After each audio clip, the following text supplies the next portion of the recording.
नमस्कार, आप देख रहे हैं न्यूज 24। मैं हूं विपनेश माथुर और 11 बजे की बुलेटिन की शुरुआत कर रहे हैं बड़ी खबर के साथ। इस पर लगातार हम बने हुए हैं। केजरीवाल को सुप्रीम कोर्ट से अंतरिम जमानत मिल गई है। बड़ी बेंच में सुनवाई तक अंतरिम जमानत उनको मिली है। गिरफ्तारी की वैधता पर बड़ी बेंच करेगा सुनवाई। मेरे दो सहयोगी इस वक्त मौजूद हैं। सुप्रीम कोर्ट से प्रभाकर मिश्रा जुड़ गए हैं और साथ ही वरुण सिन्हा भी मेरे साथ मौजूद हैं दिल्ली से।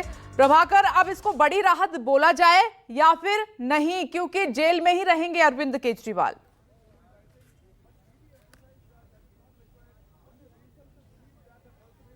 अगर केजरीवाल के पर्सपेक्टिव से देखा जाए तो इसे बड़ी राहत जरूर मानेंगे, इसलिए कि दो मामले सीबीआई और ईडी के मामले में राहत मिली है। अगर सीबीआई का मामला नहीं होता तो आज अरविंद केजरीवाल बाहर आ जाते, लेकिन चूंकि सीबीआई की एंट्री हो चुकी। अब हमारे साथ हैं अरविंद केजरीवाल के वकील ऋषि कुमार। पहले ऋषि कुमार से समझते हैं। ऋषि, आज के फैसला, आज का कोर्ट का आदेश समझाइए।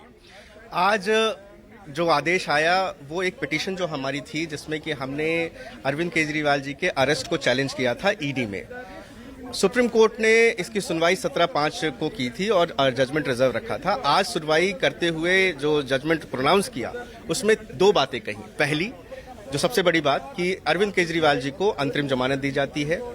दूसरी ये बात कही गई कि जो नेसेसिटी ऑफ अरेस्ट है, कि क्या ईडी को इस तरीके के मामले में, जब कि व्यक्ति जो है इन्वेस्टिगेशन के लिए तैयार है, अपने इंट्रोगेशन कर रहा है, अपने अलाउ किया जा रहा है, तो अरेस्ट करना जरूरी है या नहीं। इस सवाल पे जो क्वेश्चन फ्रेम किया गया है उसको लार्जर बेंच को रेफर कर दिया गया।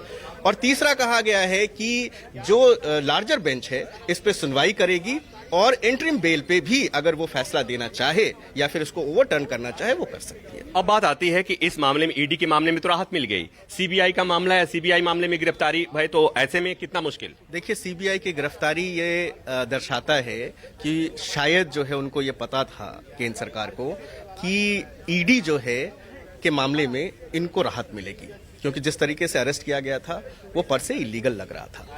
इन सब चीजों को वो पहले भाप गए, इसलिए उन्होंने आनन फानन में सीबीआई ने अरेस्ट किया। अब सीबीआई में अरेस्ट हो चुके हैं, बेल की प्रक्रिया है, बेल लंबित है 17 जुलाई को, और इस जजमेंट का भी जो है बहुत प्रभाव पड़ेगा। तो 17 जुलाई को हम उम्मीद करते हैं कि हाई कोर्ट, जिस तरीके से सुप्रीम कोर्ट ने इंसाफ किया है ईडी के मामले में, हाई कोर्ट भी सीबीआई के मामले में हमें जो है जमानत देंगी, ऐसी हमारी उम्मीद है। हमसे बात करने के बहुत धन्यवाद। तो आपने सुना, अरविंद केजरीवाल के वकील बता रहे हैं। अब इसको ऐसे समझिए कि अगर इस मामले में सीबीआई नहीं होती और केवल ईडी का मामला होता तो अरविंद केजरीवाल आज तिहाड़ से बाहर निकल जाते, लेकिन इसमें उस समय सीबीआई की एंट्री हुई जब लगा था कि इस मामले में ईडी से अरविंद केजरीवाल को जमानत मिल जाएगी। ये तथ्य है, ये फैक्ट है। अब सुप्रीम कोर्ट में ये मामला बड़ी बेंच को चला गया कि जो अरविंद केजरीवाल ने जो याचिका लगाई थी, जिसमें कहा था कि उनकी गिरफ्तारी अवैध है, उनकी गिरफ्तारी गलत ढंग से हुई है, गैर जरूरी थी। तो सुप्रीम कोर्ट को यह देखना है कि ये गैर जरूरी या जरूरी गिरफ्तारी कब होती है, किन शर्तों पर, किन स्थितियों में गिरफ्तारी की जानी चाहिए। हालांकि एक बात मैं फिर इसमें जोड़ दूं कि जब अरविंद केजरीवाल की गिरफ्तारी हुई तो अरविंद केजरीवाल ने ईडी के मामले में अपनी गिरफ्तारी को चुनौती दी थी और हाईकोर्ट में मामला गया। हाईकोर्ट में जब उन्होंने चुनौती दी तो हाईकोर्ट ने गिरफ्तारी को सही ठहराते हुए कहा था कि अरविंद केजरीवाल को कई मौकों पर समन भेजा गया था जांच एजेंसी के द्वारा और अरविंद केजरीवाल उस जांच में सहयोग नहीं कर रहे थे, समन को नकार रहे थे, और ऐसे में जांच एजेंसी के पास यानी ईडी के पास गिरफ्तार करने के अलावा कोई विकल्प नहीं था। और एक बात और कि सुप्रीम कोर्ट में जब सुनवाई होगी तो आपने देखा होगा कि समय समय पर जब भी ईडी या सीबीआई किसी राजनेता को, किसी मंत्री को, किसी मुख्यमंत्री को गिरफ्तार करती है तो इस तरह के आरोप लगते हैं, इस तरह की बातें होती हैं कि ये गिरफ्तारी सियासी वजह से की जा रही है। तो ये भी कोर्ट को देखना होगा कि ऐसे मामलों में गिरफ्तारी की शर्तें क्या होगी, किन आधार पर गिरफ्तार की जानी चाहिए, कब गिरफ्तारी जरूरी होगी, कब गिरफ्तारी गैर जरूरी होगी, ये तमाम चीजें अब सुप्रीम कोर्ट तय करेंगी। और शायद उसके बाद ये उम्मीद लगाई जा सकती है कि तब जब राजनेताओं की गिरफ्तारी के मामले में जब ये कहा जाता है कि गिरफ्तारी सियासी है तो उसका जवाब भी सुप्रीम कोर्ट दे देगा। जी प्रभाकर, आते हैं, लेकिन इस बीच एक और बड़ी खबर है, उसका रुख कर लेते हैं। अरविंद केजरीवाल की जमानत पर आम आदमी पार्टी ने पोस्ट किया है। आम आदमी पार्टी ने पोस्ट में लिखा है सत्यमेव जयते। थोड़ी देर में आम आदमी पार्टी की प्रेस कॉन्फ्रेंस भी होने जा रही है और इस पर सीधे रुख कर लेते हैं वरुण सिन्हा का। प्रेस कॉन्फ्रेंस में क्या कहते हैं आम आदमी पार्टी के नेता, ये देखना होगा वरुण। लेकिन राहत तो मिली है अरविंद केजरीवाल को, लेकिन जिस राहत की उम्मीद थी यानी कि जेल से बाहर आने की, उसके लिए अभी इंतजार करना होगा।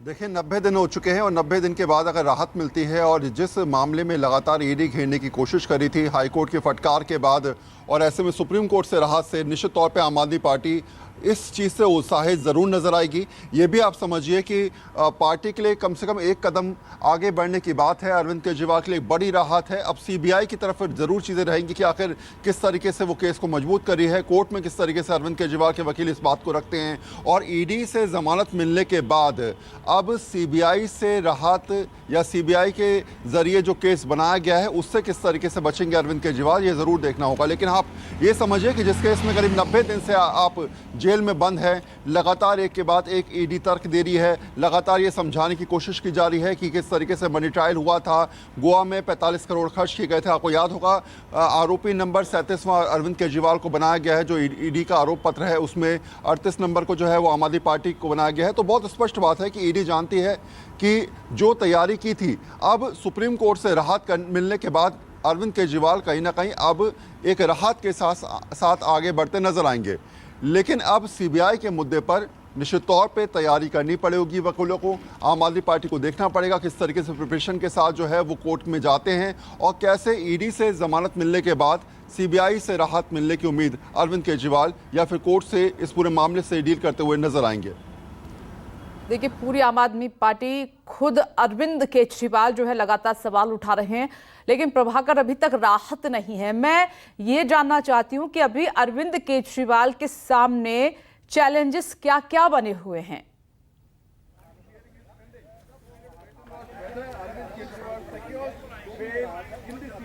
देखिए, इसमें मामला ईडी का है, सीबीआई की एंट्री बाद में हुई। ईडी के मामले में जो गिरफ्तारी हुई, मुझे मेरी आवाज वापस आ रही है, इसको दुरुस्त करा दें। तो ईडी के मामले में आपने देखा कि निचली अदालत से जमानत मिली, उसके बाद हाईकोर्ट गए, हाईकोर्ट चली गई ईडी, हाईकोर्ट ने उस पर स्टे लगा दिया और अरविंद केजरीवाल जेल से बाहर नहीं आ पाए। अब अरविंद केजरीवाल को ईडी के मामले में जमानत मिल गई, अंतरिम जमानत मिल गई, और तब तक के लिए मिल गई जब तक इस मामले में सुप्रीम कोर्ट की बड़ी बेंच सुनवाई नहीं करती। लेकिन मामला सीबीआई का है, सीबीआई ने भी उनको गिरफ्तार कर रखा है। तो सीबीआई के मामले में जब तक उन्हें जमानत नहीं मिलती है तब तक वो बाहर नहीं आ पाएंगे। सीबीआई मामले में 17 जुलाई को सुनवाई होनी है। अब इसको जब 17 जुलाई को हाईकोर्ट में सुनवाई होगी तो उस समय अरविंद केजरीवाल के वकीलों के तरफ से यह दलील रखी जाएगी कि माय लॉर्ड, सुप्रीम कोर्ट ने अरविंद केजरीवाल को अंतरिम जमानत जो दी है वो निष्क्रिय की तरह से है, निष्प्रभावी की तरह से है, क्योंकि अरविंद केजरीवाल को सीबीआई ने लेटर स्टेज में बाद में उनको गिरफ्तार कर लिया था, और इस आधार पर हाईकोर्ट से राहत मांगने की कोशिश की जाएगी, रियायत मांगने की कोशिश की जाएगी। तो यह कहना कि राहत रियायत कब मिलेगी, कैसे मिलेगी, यह कुछ कहा नहीं जा सकता। लेकिन आज की मैं बात करूं कि आज जो फैसला आना था, तो इस फैसले में जो कोर्ट रिपोर्ट करने वाले हैं, या चाहे दोनों पक्ष की तरफ से, चाहे ईडी हो या अरविंद केजरीवाल के वकीलों को, उनमें यही था कि दो चीजें हो सकती थी। या तो अरविंद केजरीवाल की याचिका खारिज हो सकती थी जिसमें उन्होंने कहा था कि उनकी गिरफ्तारी गलत है, और दूसरा ये कि अरविंद ये कहा जाता कि अब सुप्रीम कोर्ट हाई कोर्ट की तरह कह देता कि गिरफ्तारी इनकी जरूरी है। तो ये दो ही चीजें होती थी।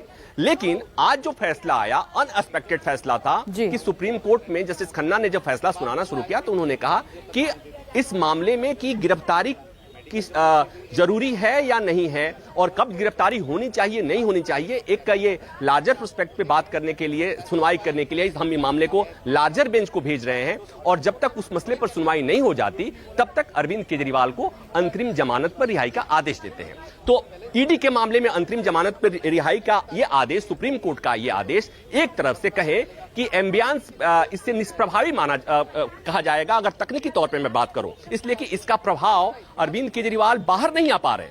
तो मतलब ये कि जब सुनवाई 17 तारीख को हाईकोर्ट में होगी तो ये बातें कही जाएंगी। कि माय लॉर्ड सुप्रीम कोर्ट ने कहा था कि अरविंद केजरीवाल 90 डेज से अधिक समय जेल में रह चुके हैं, इसलिए उन्हें अंतरिम जमानत हम दे रहे हैं। लेकिन सुप्रीम कोर्ट ने अंतरिम जमानत दिया, फिर भी अरविंद केजरीवाल को जेल में रहना पड़ रहा है, इसलिए आपको इस पर विचार करना चाहिए।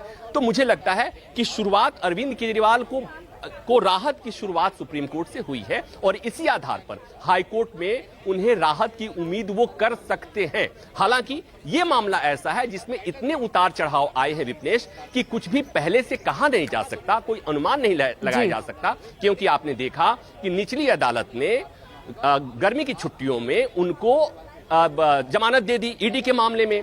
मामला हाईकोर्ट गया और हाईकोर्ट ने उस पर रोक लगा दी। आपने ये देखा कि इसी मामले में देश के इतिहास में शायद पहली बार हुआ जब देश की सबसे बड़ी अदालत ने किसी नेता को चुनाव प्रचार करने के लिए अंतरिम जमानत दी थी। तो कुल मिलाकर ये कि इस मामले में इतने दृष्टांत हैं, इतने प्रेसिडेंट स्थापित हो रहे हैं, इतनी नई चीजें हो रही हैं कि कुछ भी कहना मुश्किल है। लेकिन जो मेरी समझ है वो ये कहती है कि सुप्रीम कोर्ट से अरविंद केजरीवाल का आज का जो फैसला है, इसका असर निश्चित तौर पर आने वाले समय में हाईकोर्ट में जो सीबीआई का मामला जाएगा, मामले पर सुनवाई होगी, जमानत पर सुनवाई होगी। प्रभाकर, एक और सवाल है, आप बहुत इंपॉर्टेंट इंफॉर्मेशन दे रहे हैं, दर्शकों के लिए जानना जरूरी भी है। ईडी के मामले में सुप्रीम कोर्ट ने अंतरिम जमानत दे दी है। 17 जुलाई को सीबीआई के मामले में दिल्ली हाईकोर्ट में सुनवाई होनी है। तो अगर सीबीआई के मामले में अरविंद केजरीवाल को राहत मिल जाती है तो फिर आगे क्या होगा?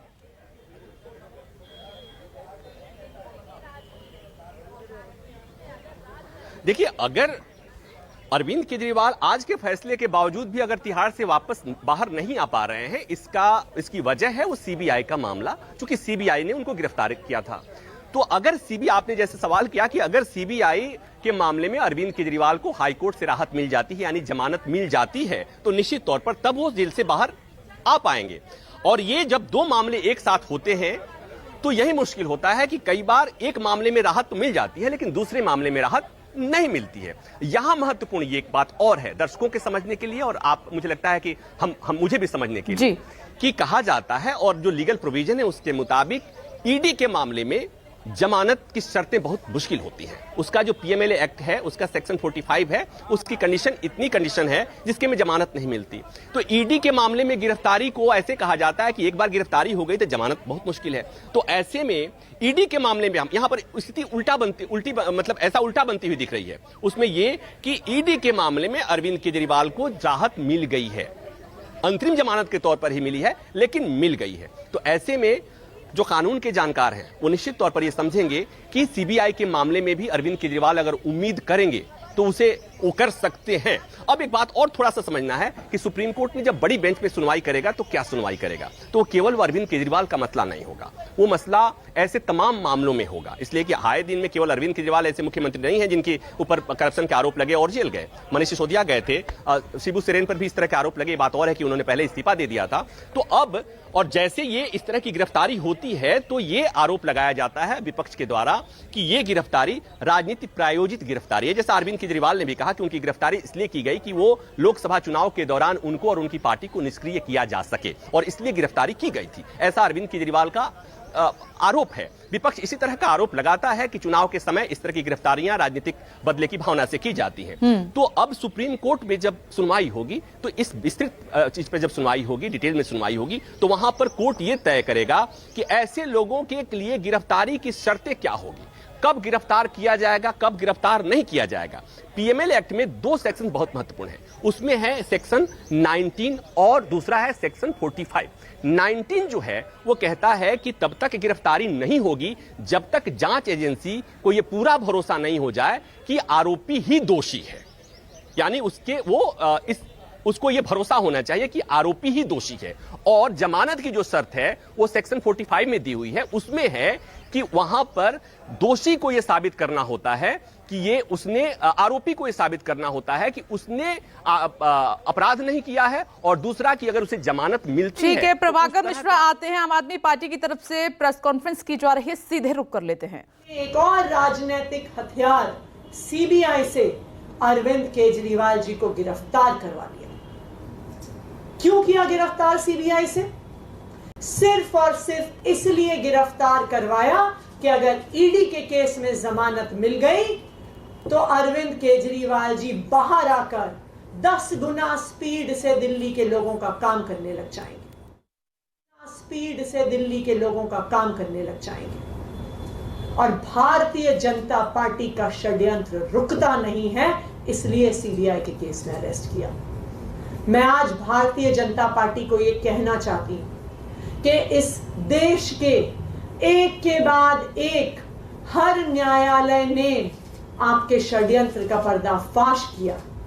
एक के बाद एक न्यायालय ने कहा है कि अरविंद केजरीवाल जी के खिलाफ सबूत नहीं है, और आज एक के बाद एक हर न्यायालय अरविंद केजरीवाल जी को जमानत दे रहा है।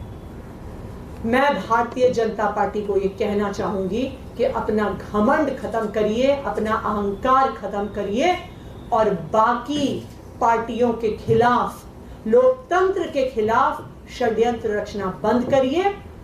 सत्य परेशान हो सकता है लेकिन पराजित नहीं हो सकता। अरविंद केजरीवाल की यह जमानत आज पूरे देश के सामने ये साफ कर देती है कि अरविंद केजरीवाल सत्य के साथ खड़े थे, खड़े हैं और खड़े रहेंगे। अब मैं चाहूंगी कि संदीप जी और सौरभ जी अपनी बात रखें।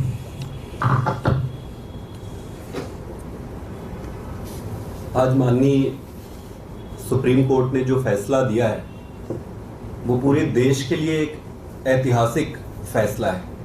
कई फैसले ऐसे होते हैं जो देश के लिए एक दिशा निर्धारण का काम करती है। आज जो फैसला आया है वो बड़ा स्पष्ट कर देती है कि जो तथाकथित शराब घोटाला भारतीय जनता पार्टी द्वारा जो रचित है वो पूरी तरीके से सुप्रीम कोर्ट ने उसको ध्वस्त कर देता है। सुप्रीम कोर्ट में जाने से पहले इस पर special court, PMLA special court का ऑर्डर आया था।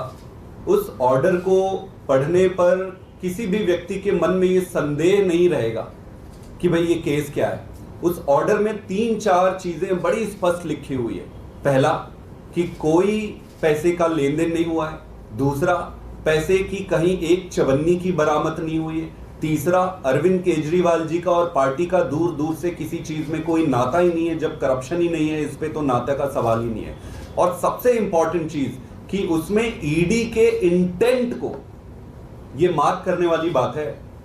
कोर्ट के ऑर्डर में ईडी के इंटेंट पे बड़ा क्वेश्चन मार्क लगा है कि ईडी जो है बड़े एक मैलिफाइड इंटेंट के साथ काम कर रही है। ये बहुत बड़ी बात है। जब कोई एक एजेंसी अपने खोटे नियत के साथ किसी पक्ष के साथ व्यवहार करती है तो वो बहुत गंभीर विषय हो जाता है। स्पेशल कोर्ट के बाद मुद्दा आज सुप्रीम कोर्ट में आया। सुप्रीम कोर्ट में एक बड़े प्रश्न पर विचार किया जा रहा था। और बड़ा प्रश्न क्या था? वो बड़ा प्रश्न ये था कि क्या ये पूरे का पूरा अरेस्ट ही इलीगल है।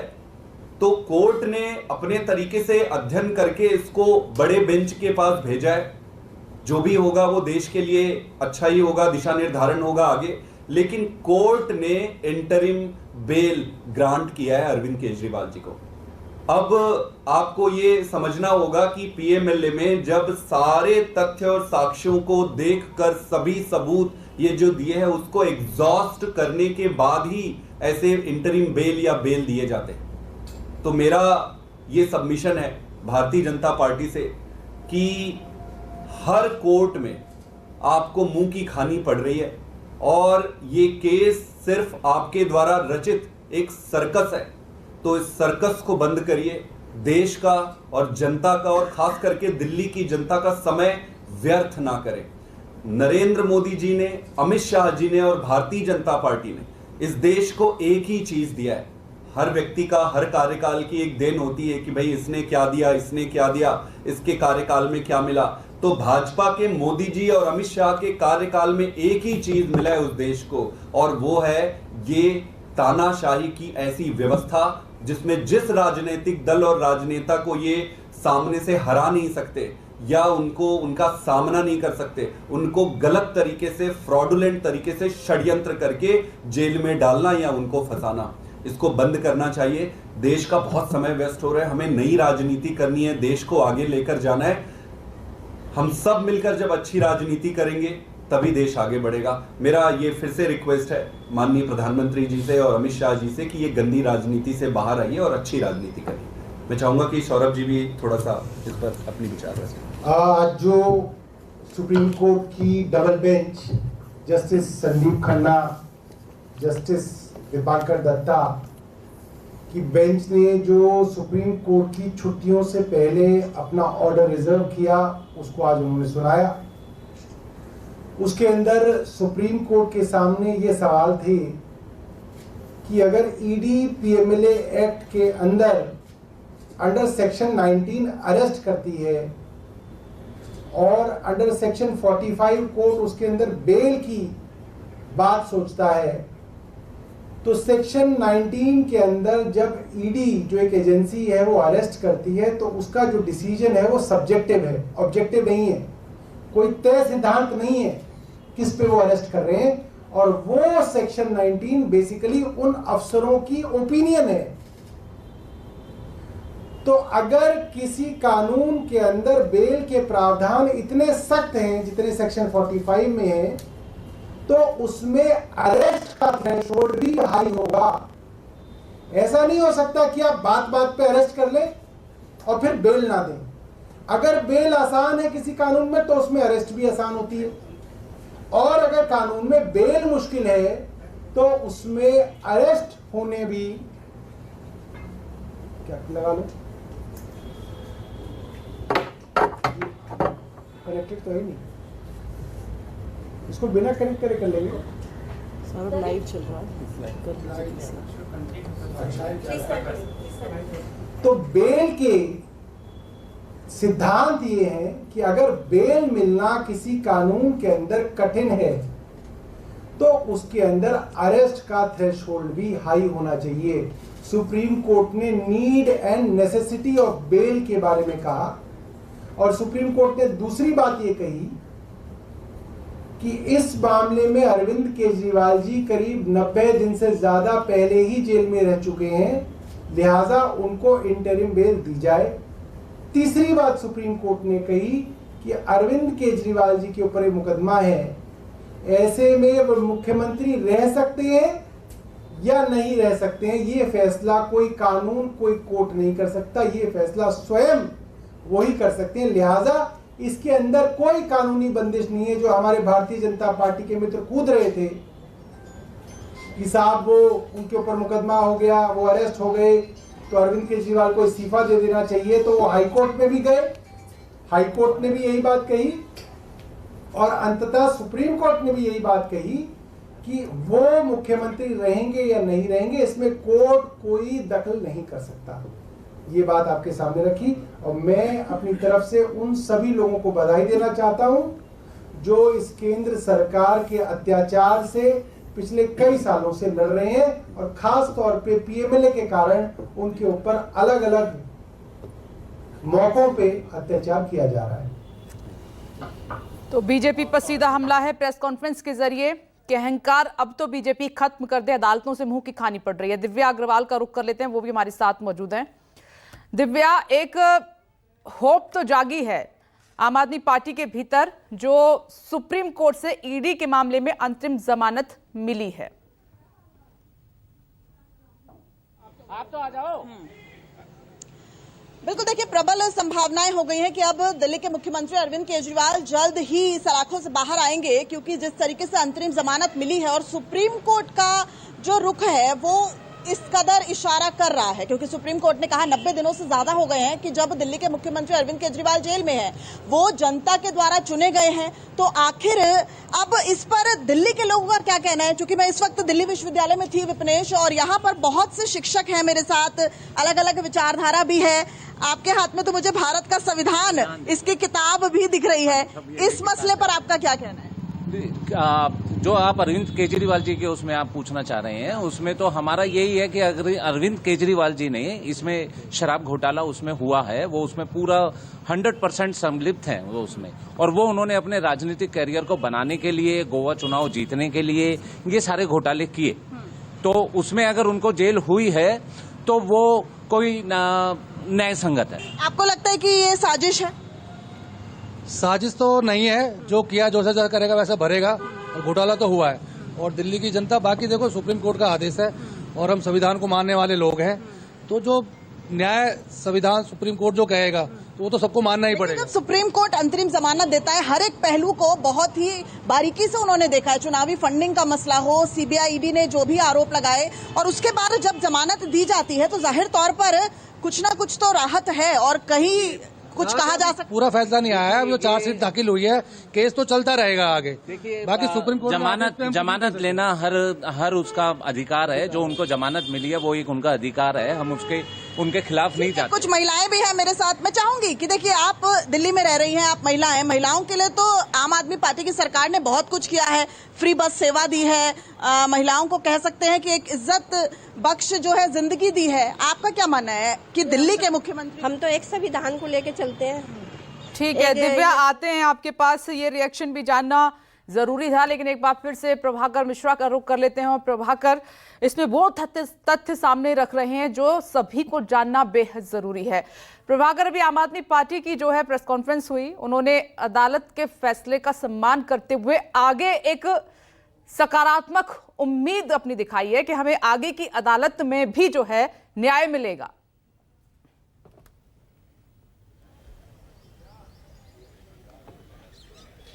देखिए, कोई भी जिम्मेवार आदमी, कोई भी संविधान को मानने वाला आदमी की प्रतिक्रिया यही होती है कि उसे अदालत पर सम्मान है और उसे अदालत का सम्मान करना भी होगा और उसके अलावा कोई विकल्प है नहीं। अगर आप संविधान और सुप्रीम कोर्ट पर भरोसा नहीं करेंगे, अदालतों पर भरोसा नहीं करेंगे, तो आपको किस पर भरोसा करेंगे? पहली बात। दूसरी बात ये कि अरविंद केजरीवाल का मामला ऐसा मामला है जहां पर अरविंद केजरीवाल कह ही नहीं सकते, उनकी पार्टी कह ही नहीं सकती कि उन्होंने अदालत उनके साथ अन्याय किया है।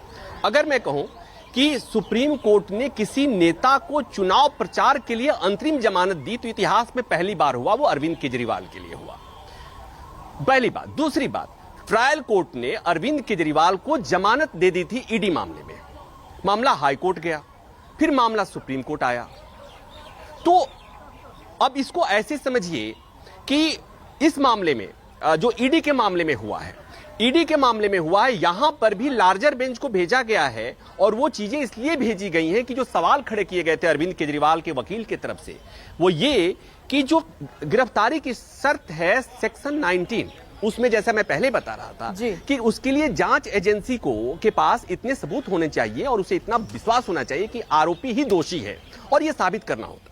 तो यहां पर अब कोर्ट को यह बताना है, कोर्ट को यह देखना है कि जो शर्तें हैं वो शर्तें क्या होनी चाहिए। और खासकर ऐसे लोगों में जो अरविंद केजरीवाल हो या हेमंत सोरेन हो या मनीष सिसोदिया हो, जो संवैधानिक पद पर बैठे हुए लोग हैं, तो ऐसे लोगों के लिए बहुत महत्वपूर्ण हो जाता है। वो मैं अपनी तरफ से कह रहा हूं कि महत्वपूर्ण इसलिए हो जाता है कि तब जांच एजेंसी पर ये आरोप लगते हैं, रूलिंग गवर्नमेंट पे ये आरोप लगते हैं कि ये गिरफ्तारी राजनीतिक बदले की भावना से की जा रही है। तो अब अदालत उन सवालों का जवाब ढूंढने की कोशिश करेगा कि गिरफ्तारी की शर्तें क्या होनी चाहिए, किन परिस्थितियों में गिरफ्तारी होनी चाहिए। मसलन अरविंद केजरीवाल की मैं बात करूं तो अरविंद केजरीवाल ने ईडी मामले में जब गिरफ्तारी हुई तो उन्होंने चैलेंज किया और यह कहा कि उनकी गिरफ्तारी की जरूरत नहीं थी और वो जांच के लिए तैयार थे।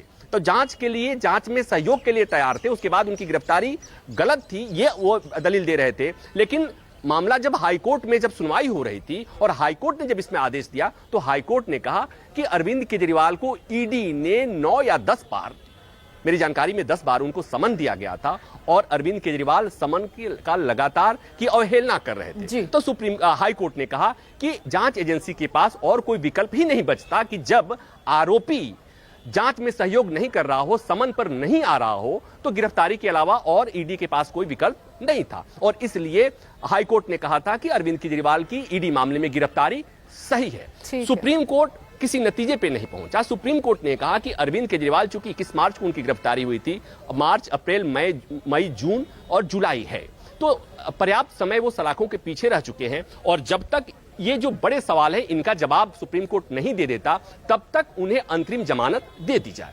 तो अंतरिम जमानत का आदेश तो दे दिया, लेकिन जैसा मैं पहले बता रहा था, एक बार फिर मैं कह रहा हूं, इस अंतरिम जमानत का आदेश जो है वो प्रभावी नहीं हो पा रहा है।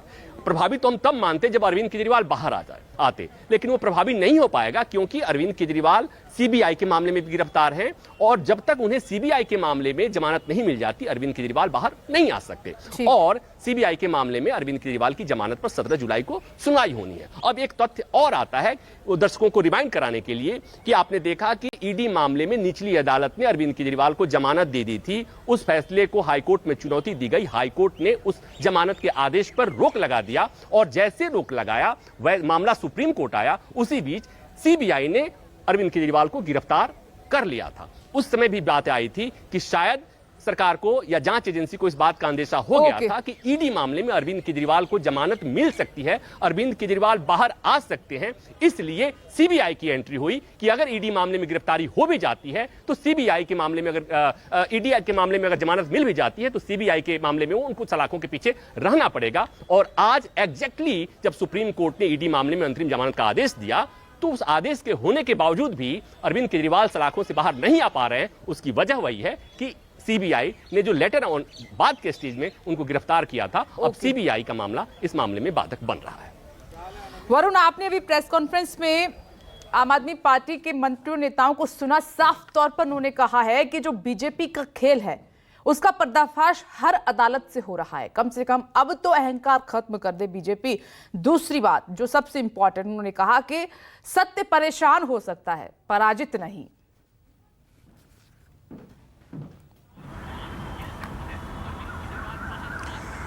देखिए, मनोबल ऊंचा है। जब चीज़ें मिलती हैं, हाथ में आती हैं, परिस्थितियां अपने अनुकूल बनती हैं तो हर आदमी कहता नजर आता है और शायद इसी बात को समझाता नजर आता है। मेरी आवाज़ मुझे रिपीट हो रही है तो कृपया जी।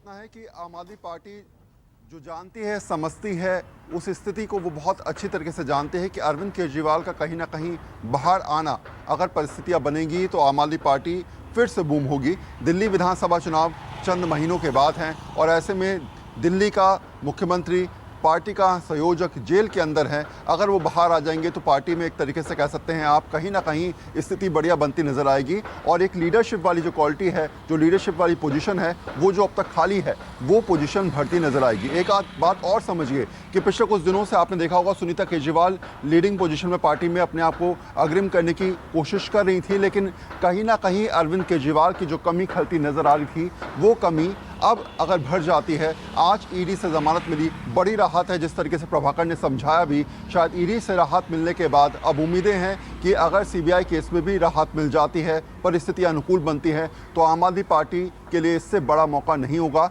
आज आप सबके चेहरे देख रहे होंगे, आम आदमी पार्टी में जितने प्रेस कॉन्फ्रेंस कर रहे थे सबके चेहरों पर एक मुस्कुराहट थी। आमतौर पर ऐसी स्थिति नज़र नहीं आती। पिछले 90 दिनों में हमने देखा तमाम प्रेस कॉन्फ्रेंस में एक के बाद एक आरोपी लगते नजर आए, एक के बाद एक कटाक्ष लगते नजर आए। ये समझाया गया कि ये सब कुछ राजनीतिक साजिश है और इसी परसेप्शन के खिलाफ लोकसभा चुनाव भी लड़े गए कि राजनीतिक साजिश के तहत तमाम लोगों को जेल में डाला गया और इसी परसेप्शन के खिलाफ के साथ जो है वो आगे आने वाले टाइम में चीज़ें रणनीति के साथ रखी जाती है। लेकिन अगर अरविंद केजरीवाल बाहर निकल के आ जाते हैं, परिस्थितियां अनुकूल हो जाती हैं तो आम आदमी पार्टी के लिए इससे बड़ी बात नहीं रहेगी और शायद आज इन वक्तव्यों से, इन परिस्थितियों से आप अच्छी तरह से समझ भी सकती हैं। जी बिल्कुल वरुण, आप सही कह रहे हैं कि मनोबल ऊंचा हुआ है और अदालत पर एक विश्वास।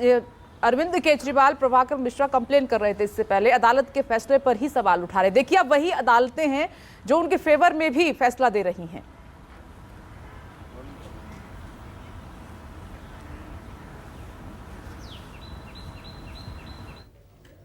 अदालतें किसी व्यक्ति को देखकर फैसला नहीं देती हैं, अदालतें तथ्यों के आधार पर फैसला देती हैं। ये बात और है कि अदालत जब किसी के खिलाफ फैसला देती है तो आजकल फैशन हो गया कि फिर अदालतों पर उंगली उठाई जाती है जी। तो ये एक बड़ा, लेकिन ये मामला जैसा मैं बता रहा था कि आम आदमी पार्टी और अरविंद केजरीवाल के मामले में कम से कम ऐसे कई मौके आए जब कभी, जैसे कहते हैं ना, कभी नीम नीम कभी शहद शहद, तो वैसा ही मामला कुछ अरविंद केजरीवाल और आम आदमी पार्टी के मामले में हुआ है। आपने देखा संजय सिंह को जमानत मिली, आपने देखा अरविंद केजरीवाल को अंतरिम जमानत मिली चुनाव प्रचार करने के लिए। जैसा मैं बता रहा था कि इसके पहले कभी न्यायपालिका के देश के इतिहास में नहीं हुआ होगा जब कभी किसी नेता को चुनाव प्रचार करने के लिए अंतरिम जमानत मिली हो।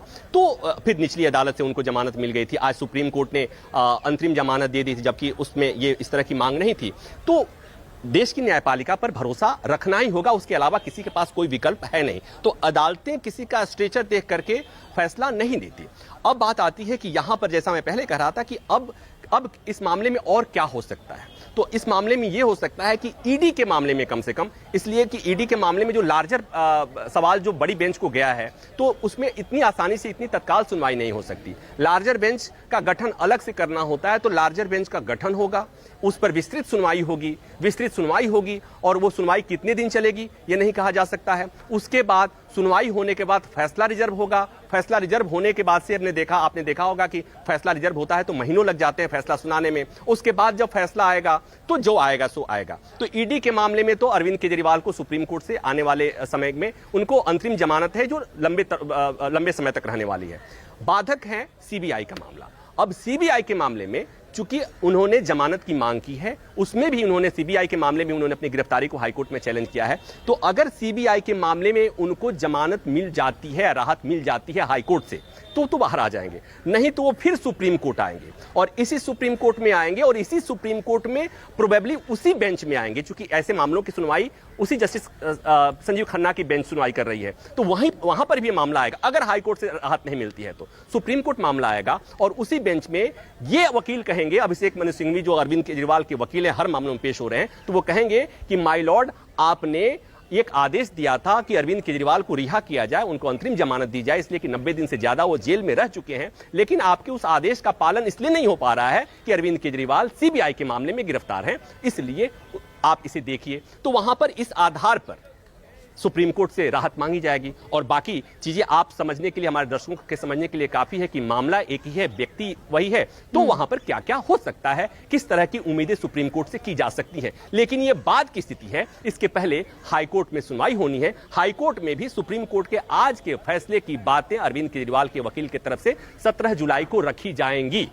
हाईकोर्ट का फैसला जो भी आएगा, लेकिन अगर हाईकोर्ट से उन्हें राहत नहीं मिली और सुप्रीम कोर्ट आएंगे तो सुप्रीम कोर्ट में अरविंद केजरीवाल, आरोपी वही, जज वही, तथ्य वही, तो हो सकता है कि सुप्रीम कोर्ट से अरविंद केजरीवाल को राहत मिले। ऐसी उम्मीद अरविंद केजरीवाल और उनकी पार्टी कर सकती है। ठीक है वरुण, जैसा कि मैंने सवाल पूछा प्रभाकर से और इसका जवाब जानना भी जरूरी था कि अदालत पर भरोसा तो आपको आखिर तक रखना ही होगा, इसके अलावा और कोई ऑप्शन है नहीं, क्योंकि सरकार पर आप लगातार सवाल उठा रहे हैं, एजेंसियों पर आप सवाल लगातार उठा रहे हैं, तो वही अदालत है जिसके एक तरफ सवाल उठा रहे थे, दूसरी तरफ आपको राहत भी दी है। आप बने रहें, एक्चुअली इस खबर पर भी नजर है, लेकिन इस बीच एक बड़ी खबर